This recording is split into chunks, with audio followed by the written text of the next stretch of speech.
सवाल के जवाब में झूठ बोलने के अलावा कोई और चारा नहीं था हमारे पास।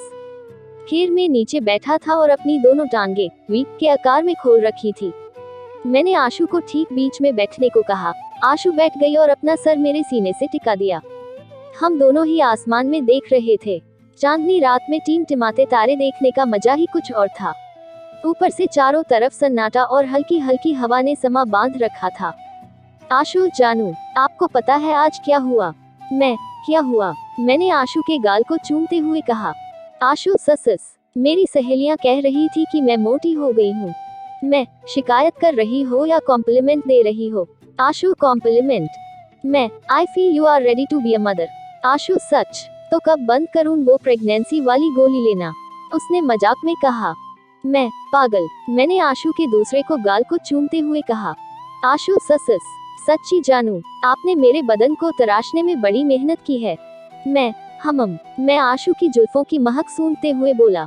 आशु की सांसें दुरुस्त होने तक मेरा ही दिमाग मेरे दिल को गरिया रहा था। जानू, क्या सोच रहे हो? आशु ने मुझे झिंझोड़ा तो मैं अपने मन की अदालत से बाहर आया। मैंने उसकी बात का कोई जवाब नहीं दिया, बल्कि अपनी टांगे मोड़कर आशु के इर्द गिर्द से हटाई और उठ खड़ा हुआ। फटाफट खड़ी हुई और मेरा हाथ पकड़ के रोक लिया। क्या हुआ? कहाँ जा रहे हो? मैं अब भी कोई जवाब नहीं दिया और उसके हाथों की गिरफ्त से अपना हाथ छुड़ाया और आंगन में आ गया। आशु छत पर से नीचे झांकने लगी और फिर उसे मैं बाथरूम में जाता हुआ नजर आया। आशु छत पर खड़ी नीचे देखती रही और इंतजार करने लगी कि मैं बाथरूम से कब निकलूंगा। मैंने निकल कर ऊपर देखा तो वो अब भी वही खड़ी थी और मेरे ऊपर आने का इंतजार कर रही थी।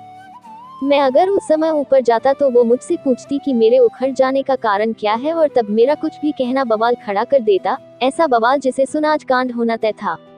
इसलिए मैं आंगन में पड़ी चारपाई पर ही लेट गया, पर आशु अपनी जगह से टस से मस ना हुई और टकटकी बांधे मुझे देखती रही। मैंने अपनी आंखें बंद की और सोने की कोशिश करने लगा। जो बात मेरे दिमाग में चल रही थी वो ये थी कि मुझे अपने दिल पर काबू रखना होगा, वरना आशु मुझे कहीं फिर से अपनी जिस्म के जरिए पिघला ना ले। पिछले 9 दिनों से जो हम दोनों के बीच जिस्मानी दूरियां आई थी, उससे कुछ तो काम आसान हो गया था, पर आज उस कर्म वाले कांड ने फिर से उस दबी हुई आग को हवा दे दी थी। शायद इस तरह उससे दूरियां बनाने से आशु को कुछ अक्ल आए, अब क्योंकि उसकी हर खुशी पूरी करने के चक्कर में मैं अपनी और नहीं लगवाना चाहता था। शादी के बाद चाहे वो मुझसे जो करवा ले, पर उससे पहले तो हम दोनों को मैच्योरिटी दिखानी होगी। पर दिमाग जानता था कि कुछ होने वाला नहीं है, कांड तो होना ही है। इधर आशु की हिम्मत नहीं हो रही थी कि वो नीचे आकर मुझसे पूछ सके कि मैं क्यों उसके साथ ऐसा बर्ताव कर रहा हूँ। वो पैरापेट वाल पर अपनी कोहनियां टिकाए मुझे बस देखती रही। वो पूरी रात मैं बस करवटें बदलता रहा और बार बार आशु को खुद को देखते हुए नोटिस करता रहा। सुबह हुई तो ताई जी उठ के आंगन में आए। अरे बिटवा, तू यहाँ क्या कर रहा है? उन्होंने पूछा। उन्हें देखते ही आशु नीचे आ गई। ताई जी, वो रात को पेट खराब हो गया था, इसलिए मैं नीचे ही लेट गया।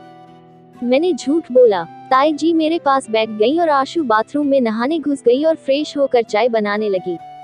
मैं भी उठा और नहा धो के तैयार हो गया, और अब तो घर वाले सब बारी बारी नहा के नाश्ते के लिए तैयार बैठे थे।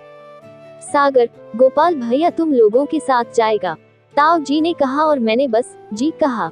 पर ये सुनते ही आशु को बहुत गुस्सा आया। वो सोच रही थी कि वो शहर जाकर मुझसे कल रात के उखड़ेपन का कारण पूछेगी, पर गोपाल भैया के साथ जाने से उसके प्लान पर पानी फिर गया था।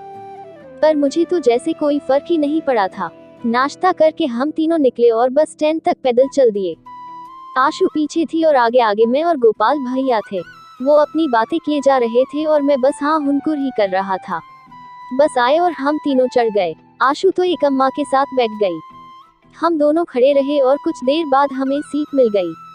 मुझे नींद आ रही थी तो मैं खिड़की से सर लगाकर सो गया, पर आशु के मन में उथल पुथल मची थी। बस स्टैंड पहुंचकर गोपाल भैया को तहसीलदार के जाना था और उसे वहां का कुछ पता नहीं था, तो हमने एक ऑटो किया और उसमें बैठ गए।